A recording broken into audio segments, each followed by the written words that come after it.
principe de mettre en place une action de conseil en énergie partagée auprès des communes est ressorti dans le cadre d'un contrat Athénée que l'on avait avec l'ADEME, qui nous permettait d'avoir un chargé de mission au départ pour essayer de voir comment mettre en place des actions sur les énergies de façon globale. Et donc on a expérimenté sur 2-3 communes le principe de mettre en place une sorte de comptabilité énergétique des communes qui ainsi mettait le point sur quelques petites économies qui pourraient être réalisées en modifiant quelques usages quotidiens dans ces bâtiments. Et à travers cette expérimentation qui a démontré qu'on pouvait facilement gagner 10% de la facture énergétique des communes, il a été proposé donc de généraliser ce service, donc de recruter des conseillers en énergie partagée, donc 2, pour le proposer à l'ensemble des communes volontaires qui elles-mêmes adhéraient donc à ce service en payant une participation effective d'1 € par habitant.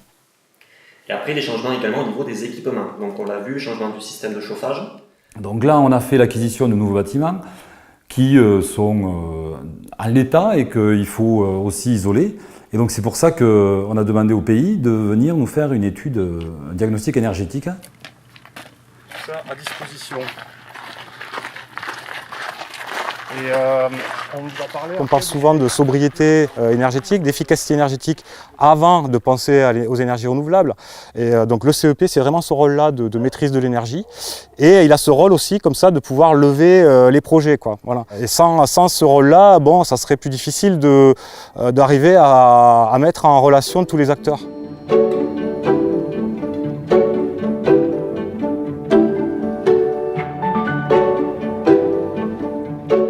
Donc l'objectif c'est de sensibiliser donc, les professeurs et les élèves aux économies d'énergie. Donc aujourd'hui on a réalisé le diagnostic des bâtiments.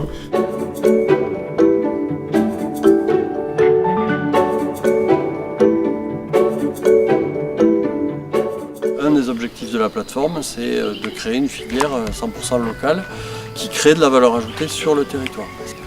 C'est quand même au niveau efficacité et circuit court, on est vraiment sur quelque chose d'exemplaire.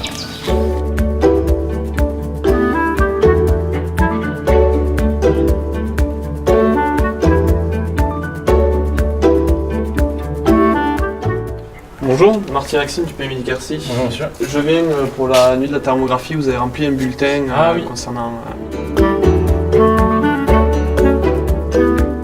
Actuellement, on est en train d'élaborer le plan climat-air-énergie territorial qui sont imposés aux communautés de communes de plus de 20 000 habitants et le PETR s'est vu confier cette compétence par les communautés de communes.